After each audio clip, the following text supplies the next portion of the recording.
Amen. Praise the Lord. Minsan pa po, palakpakan po natin ang ating Panginoon. Palakpak na para kay Jesus na buhay. Praise the Lord. Good morning, good afternoon, good evening po sa bawat isa na nandirito ngayon o nakakapakinig sa atin ngayong araw na ito. I believe na tayo po lahat ay inihanda na ng ating Panginoon para sa pag-receive ng kanyang banal at makapangyarihang salita. Welcome po sa bawat isa na nandirito ngayon. If this is your first time na dumalo po dito, whether online or dito sa ating campus ngayong araw na ito, I believe na hindi po nagkataon yan. Ito po ay tinaon ng ating Panginoon. Walang tsamba-tsamba pagdating sa ating Panginoon. This is not an accident. Ito po ay isang insidente. Ito ay isang sinadya. Ito ay isang pangyayari na kung saan napaka-importante sa buhay natin. Thank God because tayo po ay tumugon din sa panawagan ng ating Panginoon. Binigyan natin siya ng oras. At naniniwala po ako na sino mang nagbigay ng oras sa Kanya, hindi masasayang yung mga bagay na ibinigay natin sa Panginoon. Kahit po sa bawat isa na nandirito ngayon, every Sunday o sa lahat ng mga gawain natin, your labor in the Lord is not in vain. Mapalagpas yan ng mga tao, pero kapag kay Lord mo ginagawa, yung mga bagay na yan, tiyak yan, hindi lalagpas kay Lord yan. Si Lord nagbibigay ng grace, yung mga bagay na hindi mo deserving, yung undeserved favor, ay nasa sayo, that's grace. Pero si Lord nagre-reward din. Kasi nagbibigay siya ng mga bagay na kung saan pinaghirapan mo. May labor nga na tinatawag. Nagpagod ka, naghirap ka, nagre-reward din ng ating Panginoon. So I believe that today, punong-puno tayo ng grasya ng Panginoon. Maraming mga bagay na hindi naman nating deserving. Hindi natin deserving pumunta sa langit, hindi natin deserving magkaroon ng eternal life, hindi natin deserving itong mga bagay na ito, pero pinagkaloob sa atin ng Panginoon. Thank God for that grace. At naniniwala po ako na yung bawat isa din sa atin ngayon ay mapupuno ng reward ng ating Panginoon. Dahil nandito ka, nagbigay ka ng time, ng treasure, ng talent mo, naniniwala ako that God is a rewarding God. Hindi palalagpasin ni Lord yung bagay na yan. Kaya tayo ngayong araw na ito, ngayon palang araw na ito, tayo ay lubos ng pinagpala. Amen po ba lahat ng pinagpala? Ngayon purihin natin ang ating Panginoon. Praise the Lord. Amen. Praise God. So tayo po ngayon ay nasa panibago nating series entitled Undefeated, Victory Through Christ Alone. Napakaganda po nitong mga pag-uusapan natin dahil may kinalaman po ito sa pagkapanalo natin na kung saan nagmula sa ating Panginoon. Doon lamang tayo hihuhugot ng ating mga tagumpay sa ating buhay. So I believe na simula sa linggong ito at sa mga susunod na linggo, kakausapin tayo ng Panginoon at higit sa lahat, bibigyan tayo ng Panginoon ng tagumpay na hindi mo pa nararanasan sa iyong buhay. Magkakaroon ka ng tagumpay sa mga bagay na kung saan nahihirapan ka mapagtagumpayan. Dahil dito sa series na ito, ipapaunawa sa atin ng Panginoon yung tunay na kahulugan ng tagumpay at tunay na kabuluhan ng tagumpay na ito. So let's get started. Ngayon, kung panalo na si Kristo, kung panalo na si Jesus, bakit parang talunan pa rin ang buhay natin? Naitanong ko po ito sa aking sarili dati. Kung nanalo na pala si Lord, bakit parang talunan pa rin minsan yung buhay ko? Bakit ganito pa rin? Let's be honest, alam natin ng resurrection, pero talo pa rin. Pero natatalo pa rin tayo ng kasalanan. Narinig na natin ang victory, pero nabubuhay pa rin sa takot ang isang tao. Naniniwala tayo sa panalo, pero sumusuko pa rin ang isang Kristiyano sa laban. What went wrong? Anong nangyari dito? Sa kabila ng mga pangyayaring ito, ng mga ironies na ito, na tila baga parang ang hirap ipaliwanag, sinasabi ng isip ko na kung saan nanalo na si Lord, pero yung pamumuhay ko ay para pa rin talunan. Ano nangyari? Parang isang atheist, may mga atheist na kung saan sagad na atheist na hindi talaga naniniwala kay Lord kahit anong gawin mo, kahit magbigay ka ng proof. Ay hindi talaga maniniwala. Pero may mga atheist na kung saan pumupunta sa simbahan, nakikinig ng salita ng Diyos, but they are practical atheists. Naniniwala silang may Diyos pero namumuhay sila na parang walang Diyos sa kanilang buhay. Bakit may mga ganitong pangyayari? Alam natin itong resurrection na ito, itong tagumpay na ito, pero bakit ganon? Bakit may namumuhay pa rin ako bilang isang talunan? Bakit kinakain pa rin ako ng takot? Bakit sumusuko pa rin ako sa isang laban? Pero may malinaw na sinabi sa Biblia ang Panginoon patungkol dito. At naniniwala ako, hindi ka lalabas sa gawaing ito. Maybe if kahit na ito ay first time mo na dumalo ngayong araw na ito, ikaw ay nanampalataya na kung saan may ganito pa ring battle, naniniwala ako na hindi palalagpasin niya ng Panginoon ngayong araw na ito. Ulitin ko, si Lord nagbibigay ng grace. At the same time, si Lord ay nagbibigay ng reward. Tutulungan tayo. Una, tuturuan tayo ng Panginoon. Pangalawa, tutulungan tayo ng Panginoon na magkaroon ng buhay na ganap at kasaya-siya, buhay na tunay na matagumpay. Buksan po natin ang ating mga Biblia in 1 Corinthians chapter 15, verses 54 hanggang 58. Basahin ko po sa Tagalog. Unang Korinto, Kabanata 15, talata 54 hanggang 58. At kapag ang katawang ito na nabubulok at namamatay ay napalitan na ng katawang hindi nabubulok at hindi namamatay, matutupad na ang sinasabi sa kasulatan na nalupig na ang kamatayan, ganap na ang tagumpay. By the way, before ko po ito ituloy, ito po yung dahilan kung bakit itinuturo natin, ako mismo, naniniwala ako na hindi naman sa sarili kong paniniwala. Sinabi ko po, matagal na panahon, naniniwala yung mga tao kahit ng mga ibang mga theologians, na kapag pumunta sa langit, kaluluwa lang ang mapupunta sa langit. Sabi ko, I beg to disagree. Dahil hindi naman itong sinabi ng Bible. Mapa langit at mapa impyerno, kaya meron po tayong subject sa Amazing Bible College na heavens and hells. Na tinatawag, dun pa lang, plural na siya. At meron tayong tinatawag, dun sa langit na yon, kapag napunta ang isang mananampalataya, may body, soul, and spirit pa rin. Iba nga lang. Katulad ng body, soul, and spirit natin. Pati sa impyerno, may body, soul, and spirit pa rin. Kasi may uuurin, may mararamdaman pa rin yung tao. Dito po makikita natin, tingnan nyo po. At kapag ang katawang ito na nabubulok at namamatay ay papalitan na ng katawang hindi nabubulok. So may katawan pa rin. Kaya lang kakaiba na siya. Ito yung sinasabi ko. Kapag ikaw ay pupunta sa other dimension, hindi ka mabubuhay doon nang wala lang. Because flesh and blood cannot enter the kingdom of God. Same, 1 Corinthians 15. At kapag ikaw pa lang, pumunta ka pa lang sa outer space, hindi lang basta-basta katawan ang dadalhin doon. Kinakailangan may suot-suot ka na babagay doon sa lugar na yon. Kaya nga, papalitan yung katawan ng mga mananampalataya ng katawang hindi mabubulok at hindi namamatay. Tuloy na lang po muna natin ito. Matutupad na ang sinasabi sa kasulatan na nalupig na ang kamatayan, ganap na ang tagumpay. 55, ito yung nakasulat. Nasaan o kamatayan ang iyong tagumpay? Nasaan na ang iyong kapangyarihan? 56. May kapangyarihan lamang ang kamatayan sa atin dahil sa kasalanan. At may kapangyarihan ang kasalanan sa atin dahil mayroong kautusan. 57. Ngunit salamat sa Diyos dahil binigyan niya tayo ng tagumpay sa mga bagay na ito sa pamamagitan ng Panginoong Hesukristo. Kaya nga, mga minamahal na kapatid, magpakatatag kayo at huwag manghina sa inyong pananampalataya. Magpakasipag kayo sa gawaing ibinigay sa inyo ng Panginoon dahil alam ninyo na hindi masasayang ang mga paghihirap ninyo para sa Kanya. So this passage focuses on our victory because of the resurrection of Jesus. So yung mga kabaliktaran na pangyayari kanina, ito ang panlaban dito, ito yung antidote dito. Alam ko, nag-resurrect na ang Panginoon. Pero bakit ako lagi naman akong talunan? Alam ko yung word na tagumpay. Pero bakit ganito yung nangyayari sa buhay ko? So this passage, dito siya nakafocus ngayon.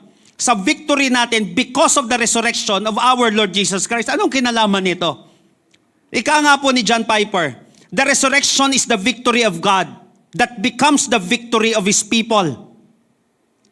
The resurrection is the victory of God that becomes the victory of His people. So join me in our message today entitled Verified Victory. Sabihin nga po natin, Verified Victory. May nanalo na. So dito makikita natin, i-verify natin ngayon kung naka-blue check ka na ba. Dito titignan natin kung talagang verified na, talaga bang victorious ka? Ngayon ang tanong, paano? Ano mangyayari? Ano bang dapat kong gawin? Pero ito yung paniniwala ko. Pero bakit ganito ang nangyayari sa buhay ko? Akala ko ba nanalo na si Lord? Bakit parang ako talo na naman? Now, because Christ is risen, we live in 3 victories. Dahil ang ating Panginoong Yesus ay muling nabuhay mula sa mga patay, tayo ngayon ay namumuhay sa 3 katagumpayan. Dito makikita natin itong 3 victories na ito na kung saan itatanim sa atin ng Panginoon at ipapamuhay natin ngayon. Humanda ang kalaban sa iyo. Dahil mapupuruhan mo siya. Tiyak yan may panalo na mangyayari sa iyong buhay. Lahat ng ready at excited na matuto, mabago, at manalo ngayong araw na ito. Magsabi po ng malakas na amen. Number 1. Tignan po natin siya in verses 54 hanggang 56. When the perishable has been clothed with imperishable, the mortal with immortality, then the saying that is written will come true. Death has been swallowed up in victory. Because Christ is risen, we live in 3 victories. Ano itong 3 victory na ito na nanggaling doon sa resurrection ng ating Panginoon na minsan nakalimutan ng mga mananampalataya or maybe nabasa pero hindi na ipamuhay na sayang. Nasa iyo na yan nung tinanggap mo ang Panginoon Meron ka na ganitong kapangyarihan. Meron na nakatanim sa atin na ganitong kapangyarihan kasi pwedeng loaded tayo ng isang tool. Loaded tayo ng isang favor, pero hindi pa natin nagagamit. So ngayong araw na ito, i-unlock natin siya.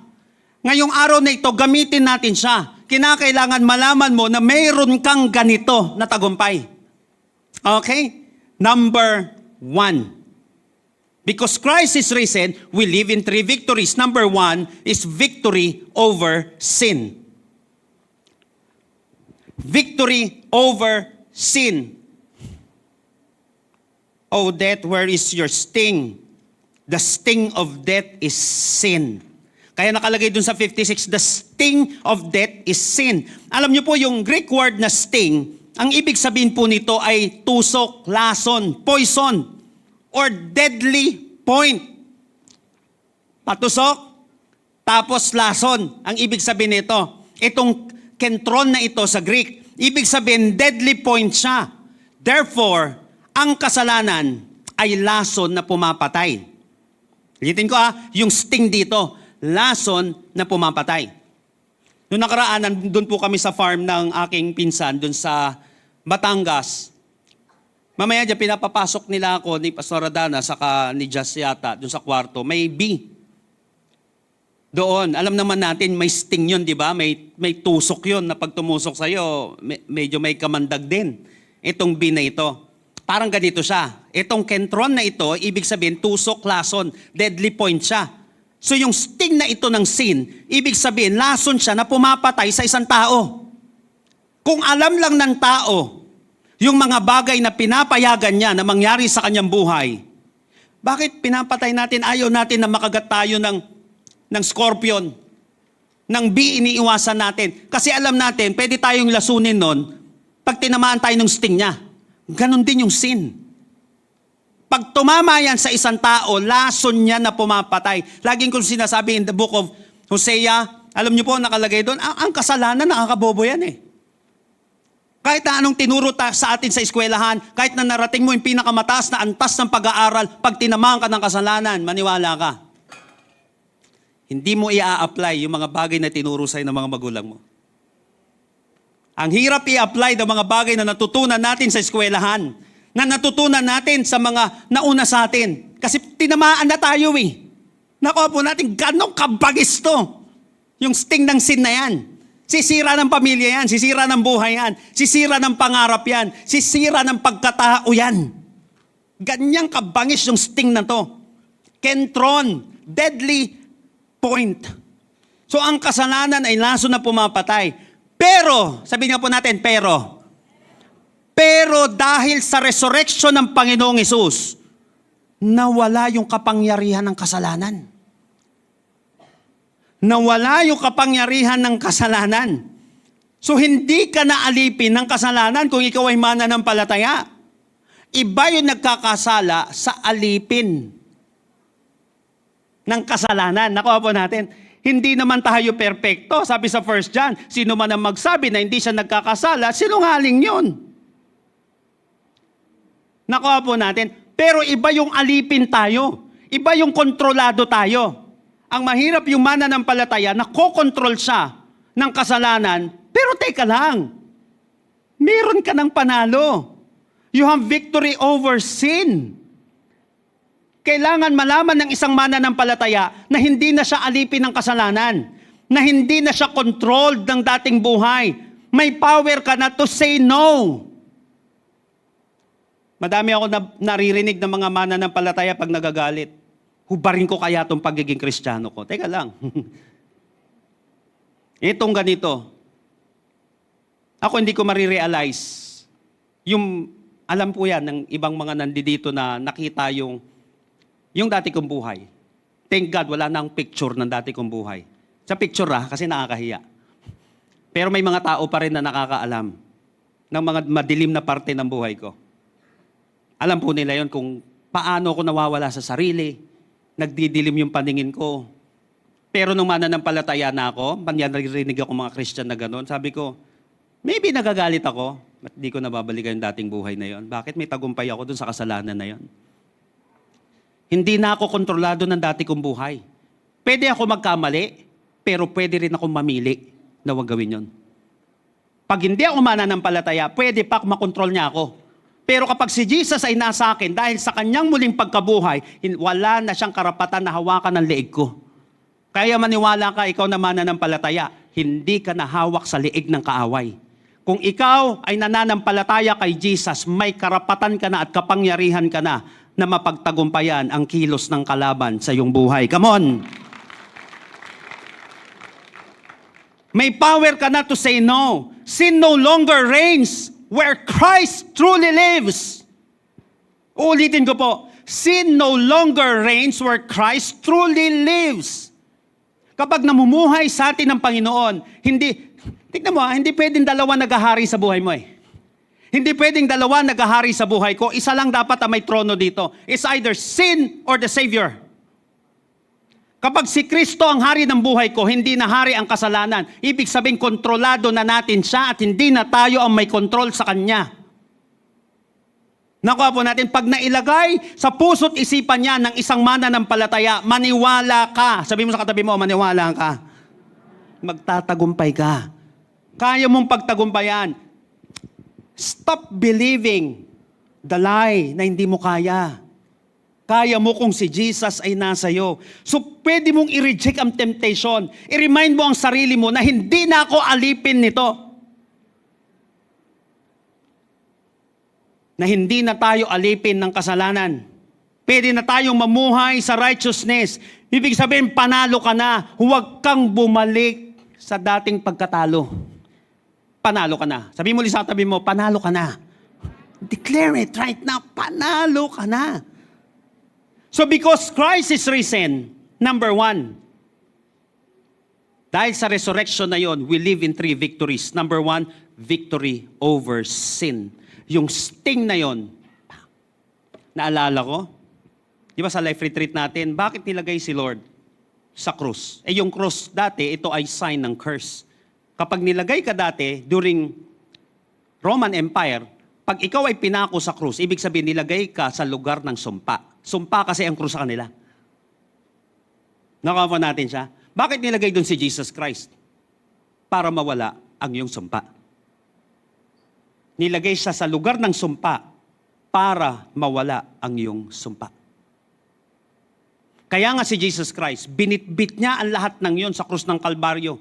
Kaya nga pansamantala na kung saan tinalikuran siya ng Ama. Father, why thou hast forsaken me? Sinabi niya, dala-dala niya yung kasalanan na yon, yung sting na yon. Kaya napansin niyo po, kapag yung mga nag-aalaga dito ng bee, pinapakagat din minsan sa bee. para mas magkaroon ka ng immunity ng konti. Doon po sa farm ng pinsan ko, pinakita sa akin doon na, eto, tinanim ni Tito ito, no, tatay ko po, nung dumalaw daw, nagtanim siya ng sili. Tapos si JC, nahawakan ng ganon. Sabi niya ganon, kapag ingat ka lang dyan, kasi sino po nalagyan sa inyo ng sili dito sa mata? O kaya, di ba, pag nalagyan ka dito nung sa sili, ang sakit. Grabe, subukan mo hugasan, lalong lalala. Yung sili malagay sa mata mo, yung yung anghang niya, grabe. Alam niyo po panlaban doon, yung dahon din ng sili. Pigay mo yung sili, tapos lagay mo doon, tingnan mawawala. Grabe yung ginawa ng Panginoon. Pumunta siya sa lugar ng sumpa, dala-dala yung sting ng kamatayan. Kaya sinabi doon ngayon, "Oh death, where is your victory?" Asan na yan? Where is your sting? Asan ka na ngayon? Why? Asan na? Sinalunan ng Panginoong Kristo. Para nang sa gayon, makagat ka man. Di sinasabing hindi ka makakagat eh. Nakuha natin yon. Tayo ay nasa mundo. Pero kapag ikaw ay makagat o kaya may umaatake sa'yo, ibig sabihin, kaya mo siyang i-rebuke. Kaya mo makabalik. Kaya mong manampalataya. Kaya mo muling bumangon kahit na medyo napuruhan ka. Kahit na nasugatan ka, tandaan natin, nasugatan ka lang pero hindi ka patuluyang talunan. Nakuha po natin yon. Nagkaroon ka lang ng pagsubok pero hindi ka susuko. Bumagsak ka lang kapatid pero makakabangon ka muli. Bakit? Nagtagumpay na ang Panginoong Hesus at binigyan kanya na ng tagumpay over sin. Come on, purihin natin ang ating Panginoon. Praise the Lord. Pangalawa po, in verses 54 hanggang 57, pangalawang victory, pangalawang tagumpay na ibinigay sa atin nung ang Panginoon ay muling nabuhay.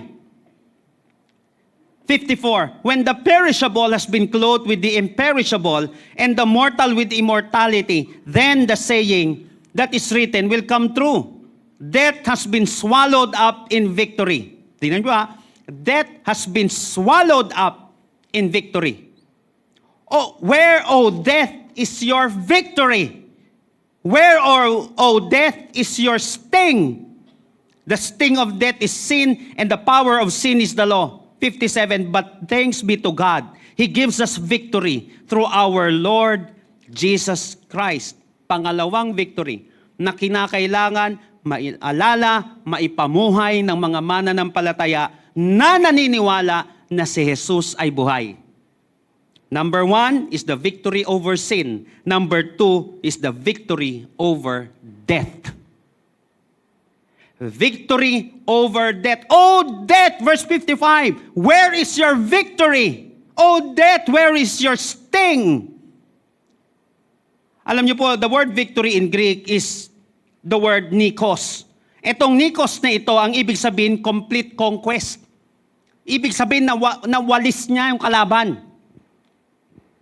Nawalis, walang natira dito, complete conquest ang ibig sabihin. Ibig sabihin nito, ang kamatayan dati ang panalo. Pero ngayon, talunan na siya.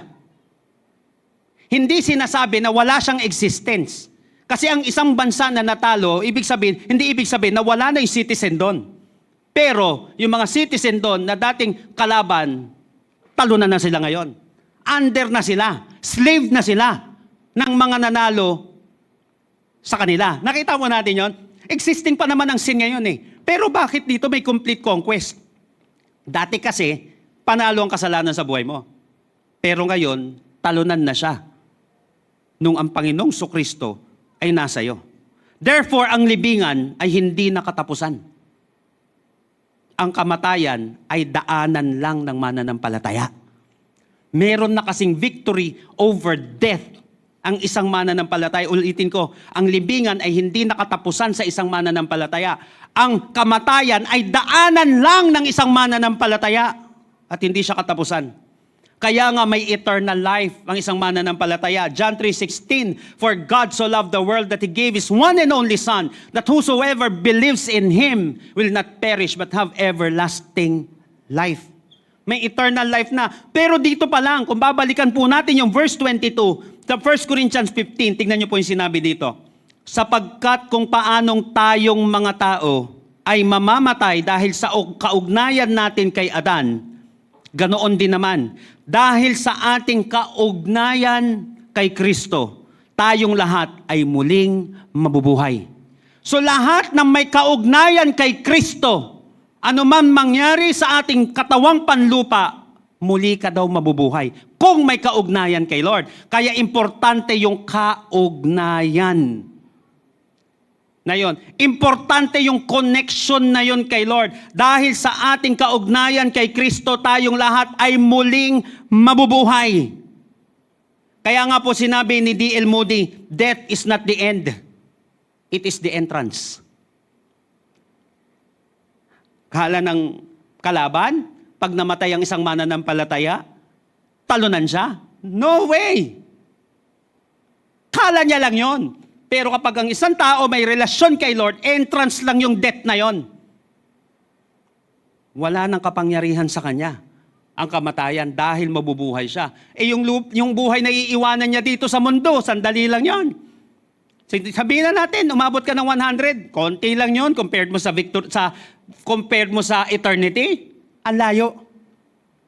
Nakuha po natin siya, napakalayo. O saan ngayon yung tagumpay niya? Tama ang Biblia. Meron na tayong victory over death. Kaya huwag kang matakot sa kamatayan. Mamuhay ka na may confidence. I-anchor mo ang pag-asa mo sa eternity. Huwag kang matakot. Why? Ang worst enemy mo ay defeated na. Alam mo po, isa sa numero 1 takot ng tao, top 3, ito. Hindi pa rin nawawala sa top 3 lagi. Fear of death. Kasama doon, fear of the unknown. Hindi niya alam kung ano mangyayari bukas. Pero itong fear of death na ito, kahit mga mananampalataya, kinakain ito eh. Pero kapag nawala sa'yo ang takot na ito, may confidence ka sa Panginoon, so what? Ang ganda na sinabi ni Apostle Paul eh. Philippians 1:21, for me to live is Christ and to die is gain. Yun lang kasi ang technique doon. Ulitin ko po ha. Sabi sa Philippians 1:21, for me to live is Christ and to die is gain. Kung mamamatay ako, gain ito sa akin. Ay, tapos na paghihirap. Makukuha ko na yung reward ko sa langit. Pero habang buhay ka pa, hindi ka pa kinukuha ni Lord, wag mo siyang unahan. Sabi mo sa katabi mo, wag mo siyang unahan. Inuunahan si Lord eh. Wag tayo mas marunong kay Lord. Buhay ka pa eh. Ikitilin mo man buhay mo. Gusto ka pa ni Lord mabuhay. Sabi mo sa tabi mo, gusto ka pa ni Lord mabuhay. Ano naman yan? Sabi ni Apostle Paul, for me to live is Christ and to die is gain. Ang kamatayan sa isang mananampalataya, gain yan. Pero kapag nabuhay ka daw, kung gusto natin may meaningful na buhay tayo, huwag ka mamumuhay kasi sa sarili mo. Sabi dito, for me to live is Christ. Dapat habang nabubuhay ang isang tao, dapat na kay Kristo siya. Hindi siya nawawala doon. Dapat na kay Lord siya para nang sa gayon may tunay na buhay na ganap at kasaya-saya. Again, the worst enemy natin ay defeated na. Meron na tayong victory over death. Ano ngayon ang paglalagyan ng kaaway? Mamatay ka, panalo ka. Mabuhay ka, panalo ka pa rin dahil na kay Lord ka. Nakuha natin, walang talo kapag ang buhay ay nasa Panginoong Jesucristo. Come on. No one is hopeless whose hope is in Jesus. Anong kalalagyan niya ngayon? Ano ba to? Nahilong-hilo na siguro kalaban sa atin. Lalo na naunawaan ng isang mananampalataya to, hilong-hilo yan, maniwala ka. Anong kalalagyan ko ngayon? Parang ganito, sabi sa Philippians 10, in everything give thanks. Ha? Pag may pagsubok, give thanks. Pag may pagpapala, give thanks, tama. In everything, give thanks, tama. Nagkapagsubok ka, ang taas naman ng gasolina, thank God. Ano yung pagpapasalamat mo? May bahay ka pa rin. Biruin mo yan, ang taas ng gasolina, ilan ng resort na puntahan mo? Anong klase ba naman ano yan? Crisis yan. Oh, napansin mo? Biyahe ka pa ng biyahe. Una, tinatakot lang tayo. Hindi ko sinasabing hindi siya haharapin. Patandaan mo lagi. Seek ye first the kingdom of God and His righteousness, and all these things shall be added unto you. Unahin mo si Lord. Bakit iba ang ekonomiya ng mundo sa ekonomiya ng ating Panginoon? Kapag kay Lord ka, wala kang dapat alalahanin. Alalahanin mo lang si Lord lagi. Si Lord na magpo-provide sa atin, hindi niya tayo pababayaan. May kingdom si Lord na kung saan tunay nating hari. Kung bumagsak man ang kingdom sa mundo, His kingdom will reign forever. hindi siya mawawala. Nakuha po natin. Kaya, oh death, where is your sting? Nasaan yung kapangyarihan ng kamatayan? Wala nang paglalagyan ngayon. Kaya hilong-hilo ang kalaban sa isang Kristiyano na alam ang katotohanan na ito. Nakuha po natin siya. Pangatlo at panghuli, ito, ang ganda na ito. Verse 58. Therefore, my dear brothers and sisters, stand firm. Let nothing move you. Always give yourself fully to the work of the Lord, because you know your labor in the Lord is not in vain. Pangatlong victory. Pangatlong katagumpayan dahil sa muling pagkabuhay ng ating Panginoon. Number 3 is victory in service. Victory in service. Sabi nga po natin, service. Sinabi po dito na laging nating naririnig, your labor in the Lord is not in vain. Yung word na labor po, mga kapatid, is the Greek word kopos. Ang ibig sabihin nito, toil, hard work, even to the point of exhaustion. Toil, matinding pagkapagod, matinding, alam mo yon, minsan na, masyadong exhausted na tayo pagdating daw sa paglilingkod kay Lord. Eto, tingnan niyo po. Busy ka na ng Monday, sa mga busy lang Bagay, kahit naman tambay na ang hirap pa rin. Nakakapagod pa rin. Pero pag busy ka, nakuha natin, pagod ka na ng Monday, Tuesday, Wednesday, Thursday, Friday, Saturday. Tapos, magsiserve ka pa kay Lord ng Sunday. Karamihan sa atin dito, weekdays, may mga life group ka pang pupuntahan o ikaw maglilid. Magpa-practice pa kayo sa ministry. Samantalang yung mga hindi mananampalataya, pagtapos niyan, hayahay na, magtatampisaw na sa mundo, langoy ulit sa mundo. Nakuha natin, parang lugi tayo. Sila pagtapos dyan, happy-happy na, hayahay na sa buhay. Tapos yung mananampalataya, magla-life group pa, magba-Bible study pa, magpipray pa, magdi-devotion pa, para naman nakakapagod. Akala lang nila yun. But you have victory in service. Ibig sabihin, kahit nangyayari ito, hindi walang saysay, not worthless, not valueless yung ginagawa mo para sa Panginoon. Tandaan natin, ang paglilingkod sa Diyos ay hindi cheap. Ulitin ko po, ang paglilingkod sa Diyos, ang pagbibigay ng time, katulad ng pagdalo sa mga gawain ng Panginoon, ang pagbibigay ng treasure, pagbibigay sa Kanya, biruin mo yan, may pangangailangan ka na, may crisis ka pa, nagtatithes and offering ka.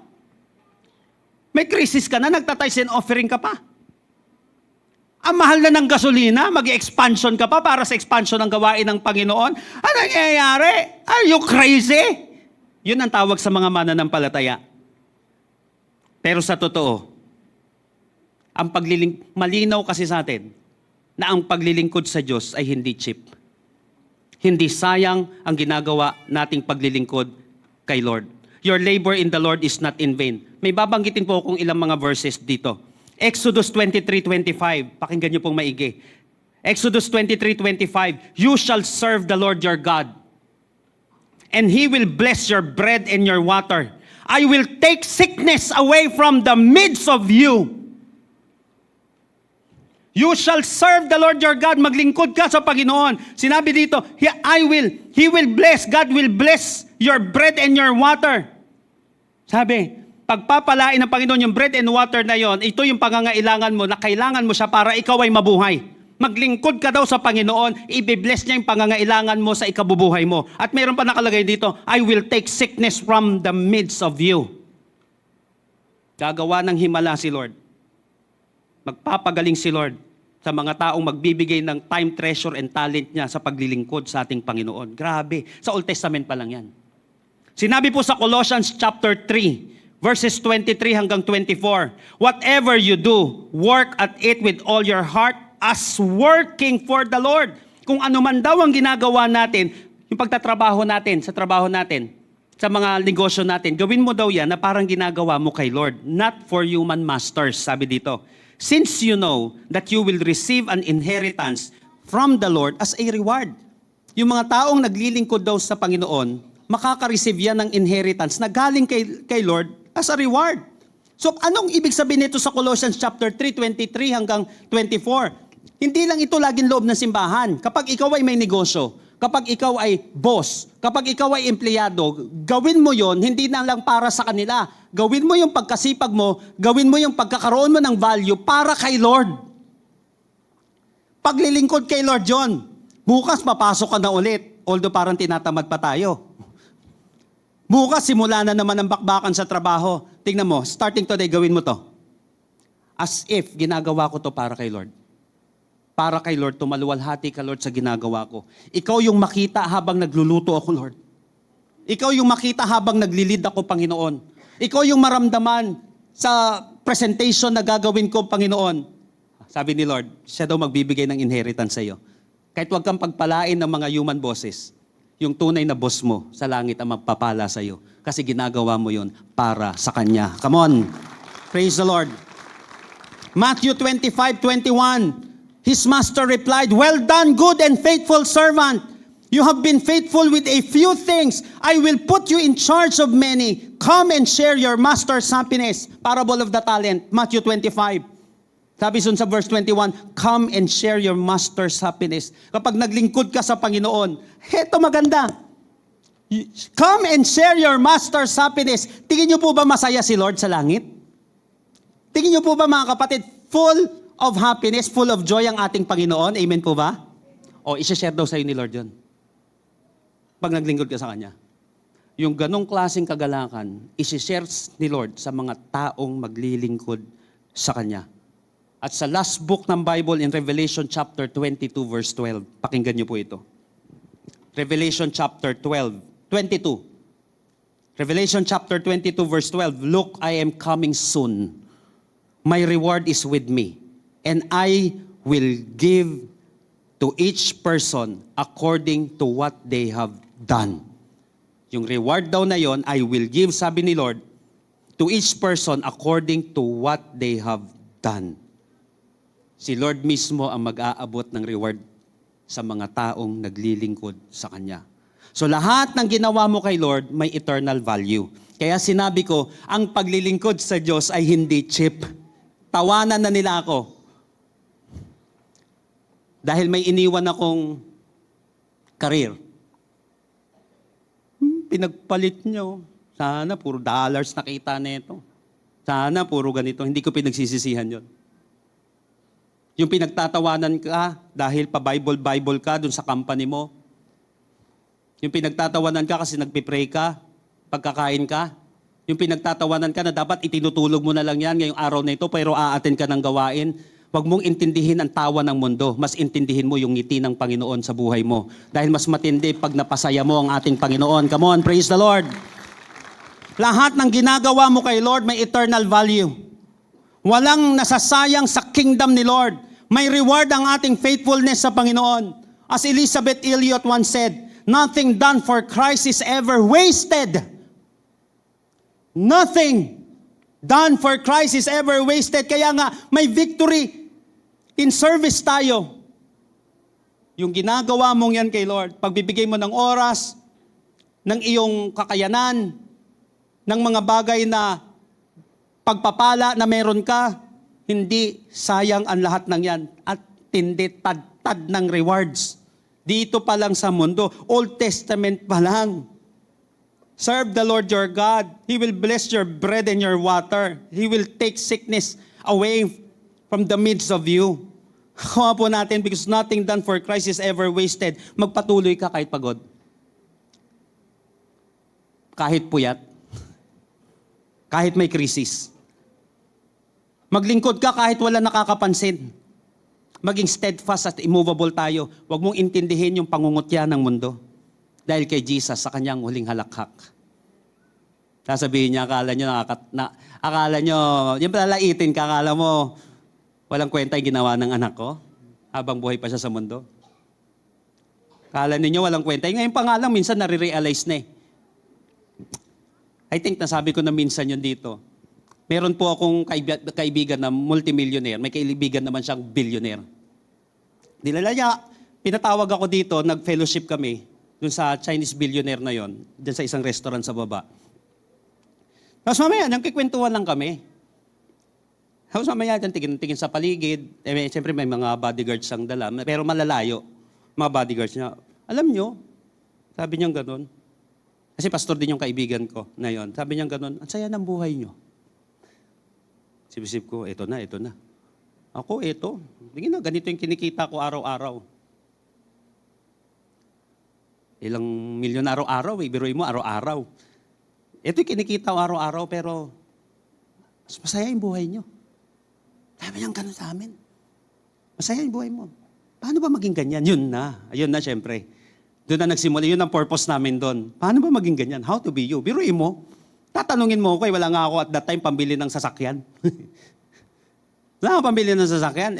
Samantalang siya kahit isang oras siguro makakabili siya noon o kaya araw-araw bumili siya ng sasakyan. Sa bahay kaya niya.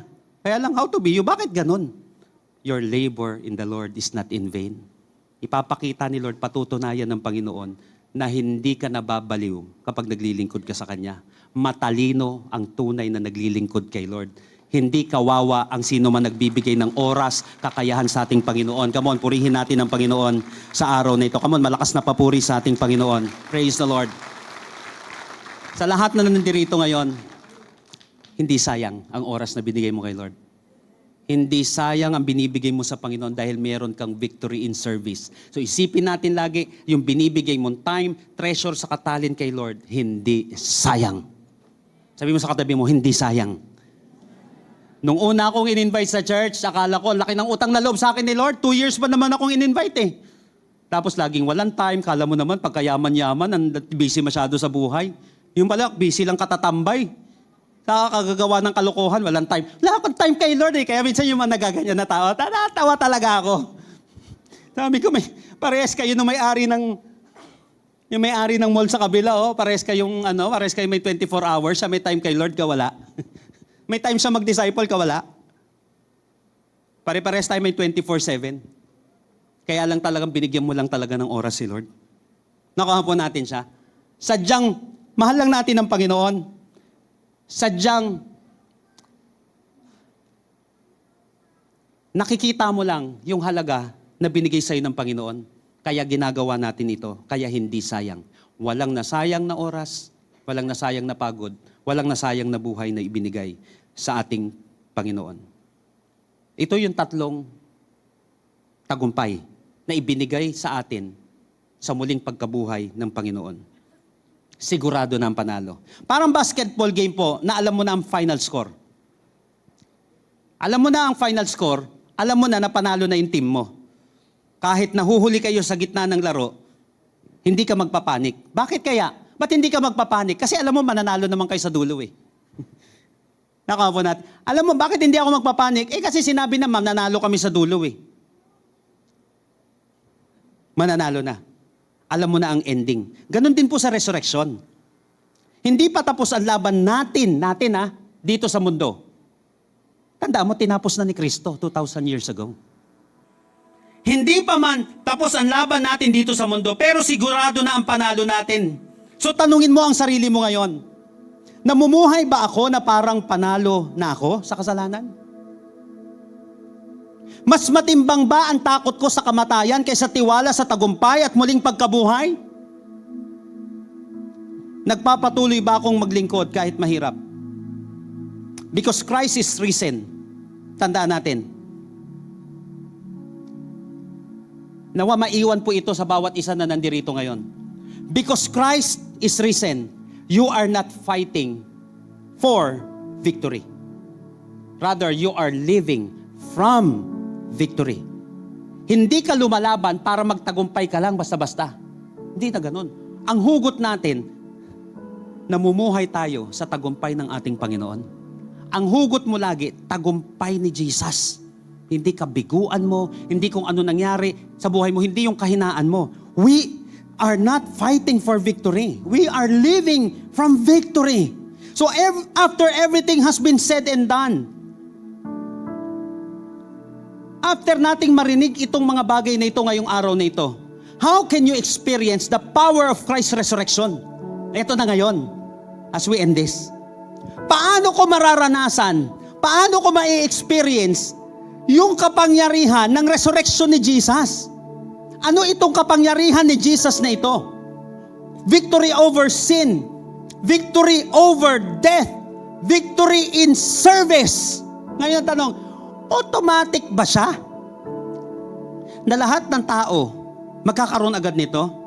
Bad news, hindi po siya automatic. Sa lahat ng tao sa mundo, hindi siya automatic. Hindi siya basta-basta mangyayari. Parang John 3:16, tama, for God so loved the world that He gave His one and only Son. Hindi ito nag-e-end eh. Whosoever believes in Him will not perish but have everlasting life. Pagdating naman sa resurrection power ng ating Panginoon, tagumpay laban sa kasalanan, sa kamatayan, sa paglilingkod natin sa Panginoon, matik ba to? Hindi po. Naalala ko po in Philippians chapter 3 verse 10. I want to know Christ and the power of His resurrection. Sabi niya dito ni Apostle Paul. I want to know Christ and the power of His resurrection. Sabi mo sa ibang translation, that I may know Him and the power of His resurrection. Napansin niyo, sa pangalawa binanggit yung power of His resurrection. Ano po nauna? That I may know Him. Therefore, resurrection power begins with relationship, not with religion. Ang resurrection power na yon, over sin, over victory, over service. Hindi siya nagsisimula sa pagsisimula sa isang relihiyon. Hindi. Sabi dito, that I may know Him. Nakuha po natin siya. Resurrection power begins with relationship, not with religion. So sa lahat po ng may relationship kay Lord dito, magalak ka. Dahil may tagumpay ka na sa muling pagkabuhay ng ating Panginoon. Come on, praise the Lord. Purihin po natin ang Panginoon. Tayo po lahat ay makakatayo sa presensya ng ating Panginoon if you can stand. Again, before natin pag-isipan, pagtalunan ng mga relihiyon, mapagod lang tayo dyan eh. Basura lahat kay Lord yun. Kung puro ganyan magsisimula ang lahat, pagdating sa relihiyon, pagdating sa ganito, pagdating sa grupo-grupo, masura ang lahat ng yan. Wala makakaabot kahit anong gawin natin, hindi natin kayang pantayan yung ginawa ni Lord. Kaya nga sinabi ni Apostle Paul, that I may know Him and the power of His resurrection. If you want to experience the power of His resurrection, kapangyarihan, tagumpay over sin, over death, over service, that I may know Him muna. Kasi yung resurrection power, nagsisimula yan sa relationship at hindi sa isang relihiyon. Homo, you here right now. Maybe this is your first time na in-invite ka ngayong araw na ito. Ulitin ko, hindi nagkataon na nandito ka. I can feel in my heart na kinakausap ka ni Lord ngayong araw na ito. Kung gusto mong maranasan itong tagumpay na ito, that I may know Him muna. Importante yung relasyon kay Lord, hindi relihiyon. John 1:12, yet to those who receive Him, to those who believe in His name, He gave them the right to become children of God. Sino man daw ang tumanggap kay Jesus, manampalataya kay Jesus, bibigyan ng karapatang maging anak ng Diyos. Ang pagiging anak ay hindi relihiyon. Yung anak mo, hindi kayo nag-create ng relihiyon. May relationship kayo. Ganun ang pagiging anak ng Diyos, hindi relihiyon. Ito ay relasyon. Paano magkakaroon ng relasyon kay Lord? Sino mang tumanggap at manampalataya sa Kanya. Ngayon araw na ito, gusto mo bang magkaroon ng relasyon at hindi lamang relihiyon kay Lord? Tanggapin mo siya bilang iyong tagapagligtas, Panginoon. Ito yung sinasabing that I may know Him. Dito nasusunod ngayon yung power of His resurrection. Ipamuhay mo ngayon yung kapangyarihan ng resurrection ni Lord. After this, maniwala ka, sasampulan ka ni Lord. Ngayong araw na ito, ngayong linggong ito, sa susunod na mga araw, makikita mo, pwede mo pala na i-practice yung tagumpay na ito na binigay sa iyo ng ating Panginoon. I want you to close your eyes right now. If you want to know Jesus today, sinasabi mo, Lord, I want to have a personal relationship with you, Lord. At Lord, gusto ko rin pong maranasan yung resurrection power na yon, Panginoon, over sin na umalipin sa akin ng matagal na panahon, over death na kinatatakutan ko. And after this, Lord, masasabi ko ng katulad din sinabi ni Apostle Paul, for me to live is Christ and to die is gain. Lord, makita ko na ang paglilingkod sa iyo, Panginoon, ay hindi cheap. Pagbibigay ng time, treasure, and talent sa iyo, Panginoon, ay hindi sayang. Bigyan mo po ako ng resurrection power na ito, Lord. But I want to have a personal relationship with you. Sa iyo ngayon na kinakausap ni Lord. Huwag kang magsimula sa pagkabigo mo. Paano ako magsisimula? Makasalanan ako. Paano ako magsisimula? May lumang buhay ako. Kapatid, huwag kang magsimula sa kabiguan mo. Magsimula ka sa tagumpay ng Panginoong Kristo. Dahil di tayo makakabangon kung kabiguan lang, lumang buhay lang natin tayo huhugot. Humugot ka sa tagumpay ni Jesus sa iyong buhay. Doon ka mag-umpisa. Because everything begins and ends with God. If you want to have a personal relationship with the Lord today, and you want to surrender everything ngayong araw na ito, at gusto mong magkaroon, maranasan itong resurrection power na ito ng ating Panginoon, bibilang ako ng 3, kapatid, tataas mo na mabilis yung kamay mo. Mananalangin tayo ng mabilis lamang pero mula sa ating puso. But I believe that after this, your life will never be the same again. Sa iyo na kinakausap ni Lord ngayong araw na ito. Lift up your hands. 1, 2, 3. As our hands lifted high today, sabihin mo mula sa iyong puso sa ating Panginoon ngayon. Tell it to Jesus right now. Lord Jesus, come into my life. Come into my life. I surrender my heart to you. I surrender my heart to you. I admit that I'm a sinner, I admit that I am a sinner, but I believe that you are my Savior. but I believe that you are my Savior. Thank you for saving me. Thank you for saving me. Thank you for this brand new life. Thank you for this brand new life. Thank you for this victory. Thank you for this victory. In Jesus' name, In Jesus' name, Amen. Amen. Habang nakapikit ang bawat isa ngayong araw na ito, kung first time mong ginawa ito sa iyong buhay, congratulations. Dahil hindi ka humugot sa kabiguan at lumang buhay mo. Congratulations. Why? Dahil nagtiwala ka sa ginawa ni Kristo sa iyong buhay. Magsimula ka. Kakayanin mo. At sa panahon na masugatan, madapa, may kakayahan kang bumangon. Because of this resurrection power of Jesus. And for all of you right now, na kung saan napuruhan ka ng kalaban, matagal ka ng mga mananampalataya, recently, napuruhan ka, ngayon ka lang nakabalik ulit talaga. Matagal ka namuhay sa mundo na parang hindi isang Kristiyano. Maniwala ka. Hindi pa rin nakalimutan ni Lord yung ginawa mong pagsuko ng buhay mo sa Kanya dati. Pwedeng nakalimutan mo because of sin, dahil sa nangyari sa iyong buhay, dahil sa emosyon, pero si Lord hindi makakalimot. Alam niya na anak ka pa rin niya. Magsimula ka kay Lord ngayong araw na ito. Tanggapin mo at isabuhay mo yung tagumpay na ito. Father, in the name of Jesus, I rebuke this thing right now na hanggang ngayon ay iniisip niya na parang talunan siya lagi. I rebuke, Lord, this defeated mentality, Panginoon, sa pangalan ng Panginoong Hesus. Lahat ng lason na itinanim sa kanyang isipan na wala siyang kwenta, na hindi na siya makakabangon, I cancel it right now in the name of Jesus, by the power of His blood and the power of His resurrection. Lord, pakalinisin mo po ang isip na ito na talunan. Palitan mo po, Panginoon, ng isip ng isang mananagumpay sa pangalan ng Panginoong Hesus. Lord, lahat ng tinakot ng kamatayan, maybe meron dito ngayon, ikaw ay may karamdaman at tinatakot ka ng spirito ng kamatayan, tinatakot ka ng kampon ng kadiliman. Right now, binubunot ko sa pangalan ng Panginoong Hesus yung fear na yan, ng fear of death na yan, in the name of Jesus. At simula sa araw na ito, i-declare namin, for us to live is Christ and to die is gain. Walang kalalagyan ng kamatayan sa buhay ng mananampalataya. At habang kami nabubuhay, mabubuhay kami sa Panginoong Kristo lamang. Lord, bigyan mo po ng katagumpayan ng bawat isa sa pangalan ng Panginoong Hesus. Saan mo man kaming ministeryo dalhin, Panginoon, sa Pilipinas at sa iba't ibang parte ng daigdig, sa pangalan ng Panginoong Hesus, bigyan mo po ng katagumpayan sa kanila pong ginagawa ang bawat isa.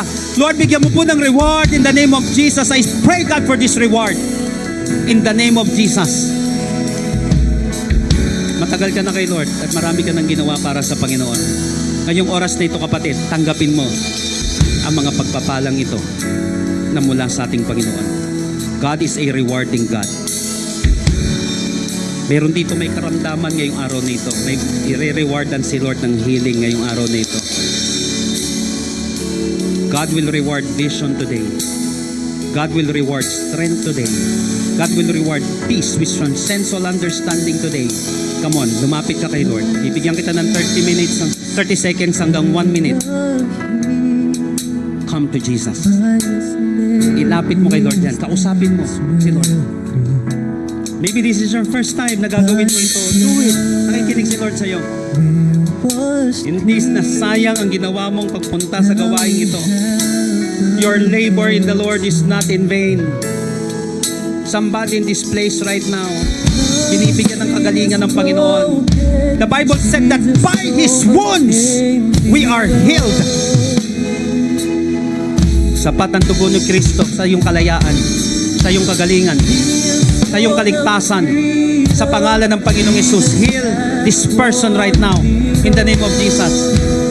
Lahat ng mga may mental struggles, Lord, may restlessness sa kanilang isipan, Lord, I speak for peace which transcends all understanding right now. Kapayapaan ng Panginoon ay sumaiyo ngayong araw na ito.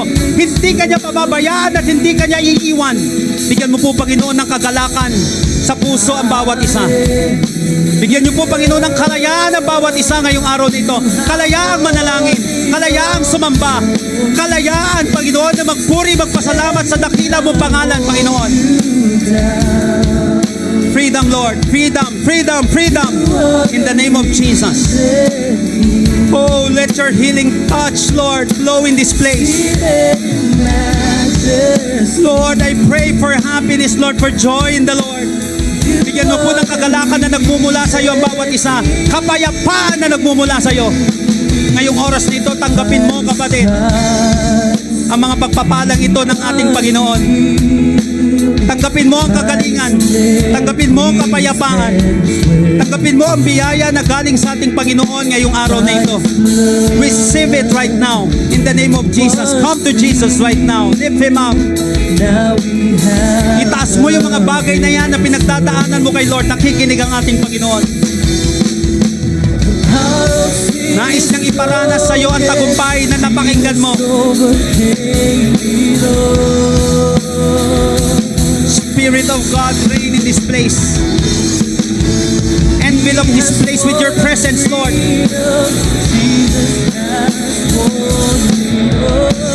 Pagalingan dumaloy sa lugar na ito. Kapayapaan dumaloy sa lugar na ito. Sa lahat ng naniniwala na si Jesus ay buhay. At the same time, naniniwala ka na mayroon ka ng tagumpay dahil sa kanyang pagkabuhay. Mari po ba itaas natin ang ating mga kamay if you can lift up your hands right now. Habang nakataas siyang kamay na yan, Panginoon, as our hands lifted high, tanda po, Panginoon, una ng pagsuko sa iyong authority. Wala po kami kung wala ka, Lord. Ikaw po maghari sa aming buhay simula sa araw na ito. Ang pagtaas ng kamay namin na ito, Panginoon, ay tanda rin ng aming pong pagpupuri at pananampalataya sa iyo. Buhay ka, Panginoon. At matagumpay na kami, Panginoon, dahil sa iyong muling pagkabuhay. Lord, I lift up these hands. Itong kamay na ito, Panginoon, ay pagmumula ng tagumpay. Tagumpay na ibinigay mo sa Kanya, Panginoon, maipapasa niya sa ibang tao, Panginoon. May mga ipapanalangin na kung saan gagaling. May mga ipapanalangin, Panginoon, na walang pag-asa, na magkakaroon ng pag-asa. Bless the works of these hands, Lord. Pagtatagumpayin mo, Lord, yung gagawin ng kanyang kamay, sa kanyang trabaho, sa kanyang negosyo, sa kanyang pamilya, Panginoon. At makikita ng mundo na kumikilos ka sa buhay ng mga anak mo, Panginoon. Salamat po sa tagumpay na tinanggap namin ngayong araw na ito. Salamat po, Panginoon, sa katagumpayang ito, Panginoon, na mararanasan namin starting today and for the rest of our lives. Kaya marapat lamang, Panginoon, na Ikaw lamang ang may taas, Panginoon. Sa amin lang, hindi namin kaya. Buti na lang, Panginoon, kinaya mo na, Panginoon, at kayang-kaya mo pa hanggang sa huli. Salamat po sa iyo po ang pinakamataas na papuri, pagsamba, pasasalamat at pagdakila. Dahil ito po ay aming panalangin sa pangalan ni Jesus. Lahat po ay magsabi ng malakas na Amen and Amen. Palakpak nga po ng pinagtagumpay ng ating Panginoon ngayong araw na ito. Praise the Lord! Come on! Hallelujah! Bless the name of Jesus today. Thank you, God, for this victory, Lord. Hallelujah! Thank you, Lord. Thank you, Jesus. Amen. Praise God. Sabi mo nga sa katabi mo, you are victorious. Ayan, dahil victorious po tayo, kikilos po tayong pinagtagumpay na ng ating Panginoon. Amen po ba? So ngayon po, dadako po tayo sa other way ng worship natin. Alam ko po na kanina, ang saya ng ating kantahan, sayawan, palakpakan, even ang ating pakikinig. But naniniwala po ako na yung sayang yon, maibabalik din natin yung saya na mabibigay natin sa Panginoon sa pamamagitan po ng ating mga pagbibigay. So may mga sobre po tayo dyan. Ayan, so bago ko po ipanalangin ang ating pong offering and even our pagtitithe, sabi po dito in Malakay 3:10, bring your full tithe to the temple treasury so there will be ample provisions in my temple. Test me in this and see if I don't open up heaven itself to you and pour out blessing beyond your wildest dreams. Alam niyo po, ang isang sikreto para tayo ay makareceive ay kung paano po tayo nagbibigay at nagtatanim. Ang principle po palagi ng ating Panginoon, kung ano yung mga itinatanim natin, maniwala ka mas higit pa po ang ating aanihin. And on the other side, sabi po dyan in 1 Corinthians 16:2, every Sunday, each of you make an offering and put it in safekeeping. Be as generous as you can. Naniniwala po ako na ang ating pong bahay-sambahan ay pagpapala. At alam niyo po, kaya po palagi or ang ating pong gawain ay nagtutuloy-tuloy dahil merong isang ikaw na nagiging faithful at generous sa gawain na ito. Every month po, halos nagbabayad po tayo dito sa Trinoma, kung hindi po 120,000, ito po ay umaabot ng 150,000. So every time na tayo po ay gumagawa or tayo po ay nagkakandak ng service po rito, weekly po may bayad po itong 30,000. Amen po ba? Pero dahil merong generous kang katabi or even ikaw, nagtutuloy po yung ating gawain. And last month po, if I'm not mistaken, yung ating pong service, yung L3, marami pong mga pinagawa po doon para nang sa ganun ay mas magamit pa natin ng mas maayos at mas secured. Magkano na naman po yung ginastos doon? Ako po naniniwala po ako, kaya po nagpapatuloy ang gawain. Bakit may mga bagay na naaayos, mas gumaganda po yung equipments natin or even yung mga kailangan natin sa church. Dahil po, isa po tayo sa sumusuporta sa gawain na ito. Can you say amen sa lahat ng supporter? Ayan, naniniwala po ako na every time we give to our God, minsan akala mo lang, wala lang yung tinatanim mo eh. Pero magugulat ka na lang sa favor, sa mga answered prayer ng Panginoon. Hindi lang naman po palaging pera ang balik ng Panginoon sa atin. Yung ma-experience yung family mo ng salvation, maka-experience ka ng healing, ng breakthrough, alam mo yon, ng freedom sa mga kautangan. Yan po ay other way ng Panginoon para ibalik yung pagiging tapat natin sa Kanya. And by the way, last month po, nag-fill up po tayo regarding sa expansion natin. Pwede na po kayong mag-start today. Ayan, pwede na po kayong maghulog. Kung gusto nyo one-time giving, pwede nyo na po siyang simulan ngayon hanggang August po para tapusin po ang ating expansion kasi marami pa po tayong, alam mo yun, marami pang magagandang mangyayari sa gawain po natin. At the same time, isa po sa pinagpipray po natin ay makahanap po tayo ng place dito sa Trinoma na everyday makakapag-operate po tayo. Ayan, so we're praying and we're looking po and still waiting po na may maibigay po ang ating Panginoon and even this Trinoma po na isang lugar na kung saan hindi lang po tayo Sunday nagkakandak ng service, pero yung ibang mga ginagawa po natin sa ministry ay makapagkandak po tayo mismo dito sa loob ng Trinoma. At syempre, nangangailangan po yun syempre ng ating mga ibabayad. So naniniwala po ako na yung katabi mo pa lang, sa'yo pa lang, pag pinagsama-sama po natin kung ano po yung mga bagay na ginawa natin para maging tapat tayo sa Panginoon, naniniwala po ako na hindi lang po hanggang dito itong gawain na ito. Actually, marami na po tayong gawain sa iba't ibang lugar. Alam mo yun, online or even labas po ng bansa. Ang napakahalaga po rito is nandito po kayo, nandito ka po to support, of course, our ministry. So sige po, mananalangin po tayo. Heavenly Father God, Lord, salamat po sa araw na ito. Salamat, Lord, dahil Lord, pinaalalahanan mo kami sa katagumpayan, Lord, na ibinigay mo po sa amin 2,000 years ago. Lord, salamat dahil ngayong gabing ito, Panginoon, may mga tanikala na kung saan, Lord, nawasak sa pangalan ni Jesus, Panginoon. Salamat, Lord, we are so blessed, God. At kikilos kami na matagumpay, na pinalaya, na pinagaling, Panginoon, at pinalakas. And God, right now, as we do other way of worship, gusto po naming magbalik, Lord, ng aming mga tithes, ng aming mga offering, Panginoon. Kasi, Lord, ito mga ibibigay namin is a manifestation na kung saan nag-provide ka, na kung saan, Panginoon, ikaw, Lord, ang reason, ikaw ang source ng lahat ng meron kami, Panginoon. So, Lord, whatever man yung mga bagay, Lord, na nakikita mo para maging tapat kami, itong pagtatanim na gagawin namin, Lord, excited kami, Lord, sa maaani namin. Excited kami, Lord, sa mga breakthroughs. Excited kami, Panginoon, sa freedom, sa lahat po ng may mga pagkakautang in the name of Jesus, Lord.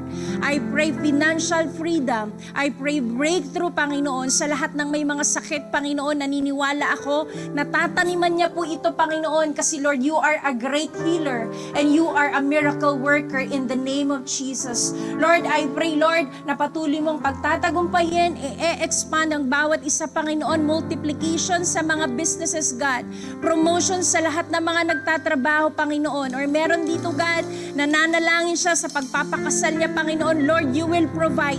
Wala pa siyang exact na amount, pero meron siyang itatanim, Panginoon. Meron dito, God, nananalangin ng bahay at lupa, Panginoon. Mukhang imposible. Pero Lord, sa itatanim at ibabalik namin sa iyo, Panginoon, magiging posible. Kasi ikaw ang aming source, Panginoon. Lord, I pray, Panginoon, na ma-honor ka kung gaano po kagalak ang aming puso na magtanim, magbalik, Panginoon, magbigay ng aming mga pledge, God. Lord, ikaw po, Panginoon, ang magbabalik nito sa tamang panahon. We just want to honor you, Father. We praise your name. In Jesus' mighty name we pray. Amen and amen. Sige po, makakapagbigay na po tayo.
Every day they continue. Amen. Magkita-kita po tayo sa ating mga gawain. And speaking of gawain, nakita niyo naman po yung last na announcement natin. Sometimes we need to wait for Sunday para mag-rest o kaya Saturday. Pero alam niyo po, si Lord napakabuti. Hindi mo na kailangan hintayin pa yung Sunday or Sunday para makapag-rest. Hayaan niyo po yung middle of the week ay rest din po natin sa presence niya. So we are inviting everyone po, hindi na lang po ito for cutting edge or mga young professionals. Ito po ay open po sa lahat. Ito po ang ating midweek service at magsisimula po siya this April 15 po. So dalayan ko po na magkita-kita po tayo sa ating main campus at naniniwala ako na even in the middle of the week ay pwede nating, alam mo yung kausapin si Lord, makakain ng salita ng Panginoon. Diba? Napaka-importante na hindi lang every Sunday ka kumakain ng salita ng Panginoon, dapat everyday talaga.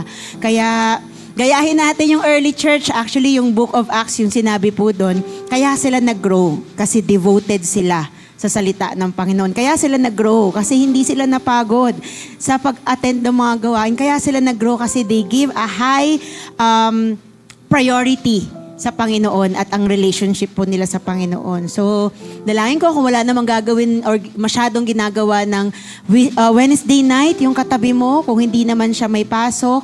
Ayan, ito po ay magaganap po sa April 15 at hindi po muna natin or wala po itong online. Ito po ay magaganap po physically po sa ating main campus. So, alam ko po na iba sa atin, minsan panggabi yung trabaho. Pero malay mo naman, may ibang click ang Panginoon. May ibang gagawin ng Panginoon. Ang importante dito, may desire ka lang. Lord, desire ko lang na lumago. At naniniwala po ako na ang Panginoon ang bahalang kumilos sa desire po na yan. So magkita-kita po tayo sa ating po mga gawain at patuloy po tayo magpatuloy at mag-grow po sa Panginoon. Sino po dito, ready ka na ngayon? Lord, sasamahan mo pala ako eh. Ikaw pala ang bahala sa akin. Sino po dito ready ka ngayon na Lord, ready ako to cultivate this kind of relationship. Lord, ready ako sa panibagong buhay na pinagkaloob mo sa akin. Lord, ready ako sa mga natutunan ko ngayong araw na ito. Naniniwala ko hindi ka binigyan ni Lord ng word ngayon para i-keep mo lang or i-secret mo lang. Naniniwala ako binigyan tayo ng word ng Panginoon ngayon para maging channel din po tayo ng blessing po sa iba. And speaking of blessing, yung katabi mo, blessing yan. Ayan, tignan mo. Oh. Pagpapala yan, amen ba? Tinanggal na ni Lord ang sumpa sa buhay niyan. Kaya kapag ikaw tutungtong ka sa bahay nyo, hindi mo dala-dala sumpa, pagpapala ang dala-dala mo. Kapag ikaw ay na-hire sa isang company, hindi naman sa magmamataas ka na i-hire nyo kasi blessing ako sa inyo. Pero malinaw lang sa'yo na kapag hinire ka sa company na yon, blessed ka kasi you have that work. Pero blessing din yung company na yon kasi nandun ka. Kasi ipapanalangin mo yung boss mo doon, ipapanalangin mo yung kumpanya na yon, di ba? Blessing. At kung ikaw naman ay binigyan ni Lord ng business, dahil si Lord ang nagbigay, blessing yan. Para maging blessing sa'yo, pero para din maging blessing sa maraming tao. So let's be a channel of blessing to everyone. Naniniwala ako, basta may desire ka, si Lord ang bahalang kumilos sa desire na yan. Tayo pong lahat ay tatayo, if you may, into the presence of God. So can you declare to at least 2 tao, pagdiinan mo sa Kanya para pumasok sa Kanyang mga brain cells. Sabihin mo sa Kanya, you are a blessing. Yan. Na-sure mo ba na naipasok sa brain cells niya?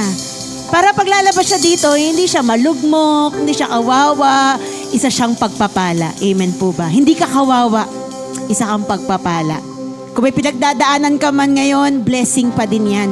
Kasi sabi nga, kapag ikaw may pinagdadaanan, ibig sabihin nun may patutunguhan ka pa. So blessing pa rin yan. Pwede ba nating palakpakan si Lord? Because in Him, there's always a blessing. Amen? Kapag na kay Lord ka, lahat ng mangyayari sa buhay mo, hawak niya, pagpapala yun. Kaya niyang i-twist into something good because He will always be good to us. I want you to close your eyes right now at pwedeng pasalamatan mo ang Panginoon sa pagpapala na iyong tinanggap at tatanggapin pa. Thank God for everything that He has done to all of us today. At pasalamatan natin si Lord sa mga paparating pang pagpapala na ibibigay niya pa sa'yo. He is a rewarding God. He's not yet done with you. He's not yet done with that struggle. He's not yet done with that fight. You will see the victory. Itataas mo ang pangalan ng Panginoon. This week, I can sense it. This week, you're gonna have your testimony.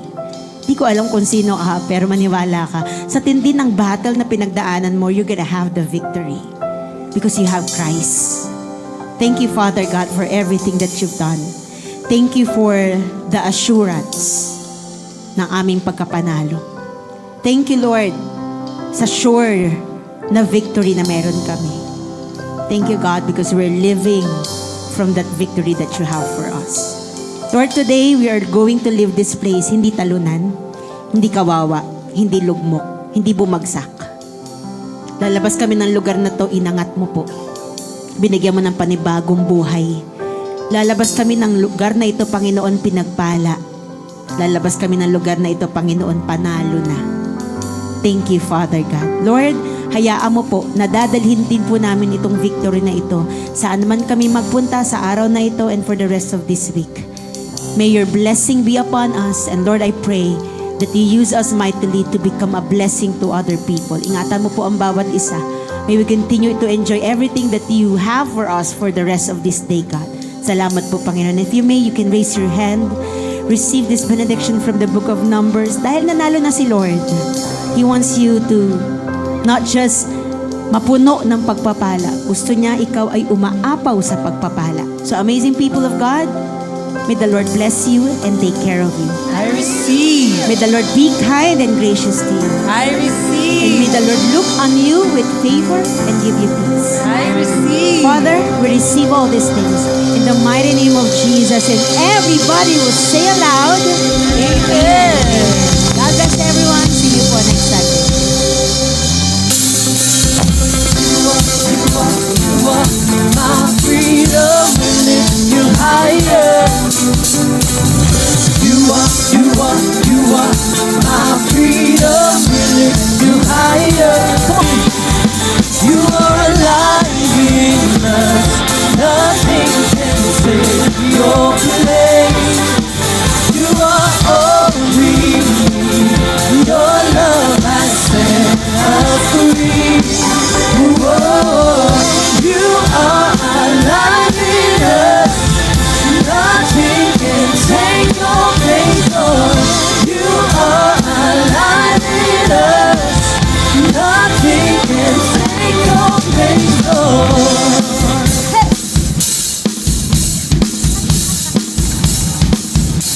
Whoa, God bless church.